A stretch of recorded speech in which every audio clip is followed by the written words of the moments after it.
Jeudi 23 avril 2020, chers internautes, bienvenue à cette nouvelle édition de la revue de presse sur JDC Plus TV, avant-dernière sortie de la semaine que nous ouvrons avec ce qui fait l'actualité du jour, l'annulation des célébrations de la fête du travail et de l'unité.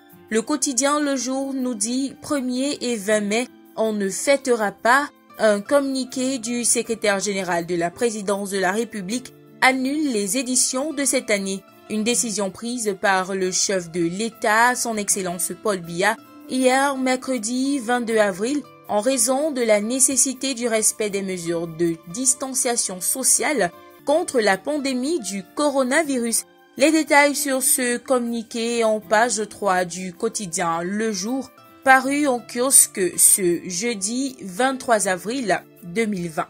Crise de communication Covid-19, Ngongo désavoue Betty à Somo, c'est le grand titre en une du quotidien Le Messager. Le journal renseigne à nouveau sur l'annulation des célébrations du 1er et du 20 mai et voit en cela un désaccord entre le secrétaire général de la présidence de la République et le ministre de la Défense qui, un jour avant, a communiqué le thème de la fête de l'unité de cette année. Et pourtant, tel que le souligne le journal, ce sont deux personnalités bien proches du chef de l'État.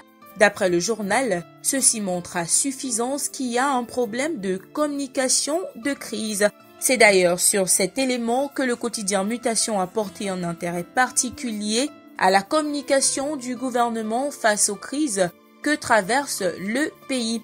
Selon le journal de Georges Alain Boyomo, le gouvernement n'arrive pas à communiquer efficacement entre cacophonie et contre-vérité. Pour Mutation, un recadrage s'impose, surtout après les drames de Ngabour et à Chigachia. Et puisque nous évoquons la tragédie de Ngabour, prenons le quotidien Mutation qui souligne les premières leçons de ces événements.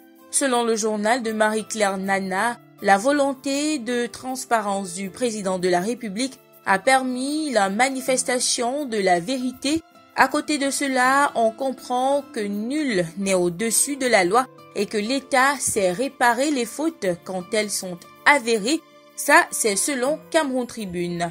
Et toujours dans ce numéro de Cameroun Tribune, vous pourrez avoir la liste complète des responsables nommés hier dans les universités d'État. Les décrets sont à lire en pages 6 à 7. Refermons cette édition de la revue de presse avec le quotidien Réalité Plus. D'après le journal, le chef de l'État serait satisfait du ministre de la Santé publique et du corps médical au sujet de la gestion de la pandémie du coronavirus. Le journal souligne qu'au lieu de dénigrer, injurier, lancer les cailloux et faire du chantage au ministre de la Santé, le docteur Manaouda Malachi et tout le corps médical méritent une décoration spéciale pour leur bravoure, abnégation et détermination face à ce virus mortel. Et voilà qui vient mettre un terme à cette édition de la revue de presse sur JDC Plus TV. Merci d'avoir regardé. À demain.